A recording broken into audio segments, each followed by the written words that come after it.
Abangan nyo to. Abangan nyo yan. Yung dalawang yan. Yan, no? Flick G album, Shubal D album. Naku po. Ilang buwan pagitan yan? Mga dalawa siguro. April, May, June. Yo, what up? Mga kaibigan, this is Flick G.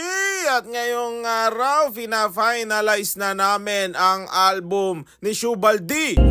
Madi pa yung bass, tsaka yung ibang instrument, tataas natin yung high na lang. Balikan ng mga panahon na At nagsimula na nga mag-practice si Lyrico. At syempre magre-record ngayon dito sa studio ay si Lyrico at Shubal D. Ano kaya kung naging tayong dalawa? Tapos ako sa ano? naging tayong dalawa? Luluwa pa kaya ang mga mata malamang oo, pero sa sobrang saya. Paano kaya kung naging tayong dalawa? Yun lang yun sa akin. Oo. Paano pa kaya ako naging tayong dalawa? Hindi pala. Sa akin yun, mahabang yun? Oo. Tapos ako na sunod na chorus na kung kailan. Ready? Doon ba sa walang beat? Oh, Pwede sa may beat. Masasayang kasi ikaw lang ang dahil lang ba? Hindi ko makakaya basta kasama ka. Kung gano'n sana kaso hindi pala kailan. Pagsabay natin yung boses nyo sa dulo nung Paano kaya kung naging tayong dalawa? Hindi na manghihinayan sa... Yun, so nag-break muna kami. Nagluto ako ng bistek. Pero sa umpisa, parang okay yun na maikli muna siya. Tapos mahaba yung pangalawa. Paano kaya kung naging tayong dalawa? Hati tayo doon ka sa kabilang... Sige. kalahati. Sa una, para may dynamic siya. Sa sobrang saya, sa sobrang saya. Ang pangalawa, sa sobrang saya. Parang salitan lang sila dito. Ta-na-na-na-na, ta-na-na-na-na, ta-na-na-na-na, ta-na-na-na-na. Bali yung isang ano. Sa larin. Play ko dito, kunyari, G sharp minor siya.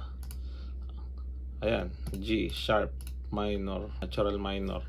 Tapos, pag rap, 60 or 70. Pagkanta na ayaw mong maging pagkanta na ayaw mong magtunog auto-tune, usually 40 lang siya.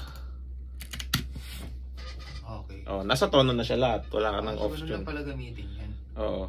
Pag gusto mo naman ng medyo XB type or modern, isi-zero mo yan. Na meron. Kasi kahit rap na off tune din eh. So medyo pag Kahit yung rap na boom bap lang gano'n. Oo. Oh, pag narinig siya nung may tinatawag na perfect pitch na tao eh. Sila Bojam, sila Jonathan Ong. Yan, sila yung mga perfect pitch tawag sa kanila. Pag narinig nila 'yon, ma-differentiate nila option tong syllable na to. Ganun. So may mga ganung tao. So kailangan pati dito perfect siya sa pitch.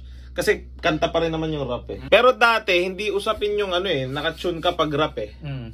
Medyo lately lang siyang naging usapin kasi may mga melody na yung rap talaga. So kailangan din natin mag-adapt din sa mga ganun. Yan. Ano ba may?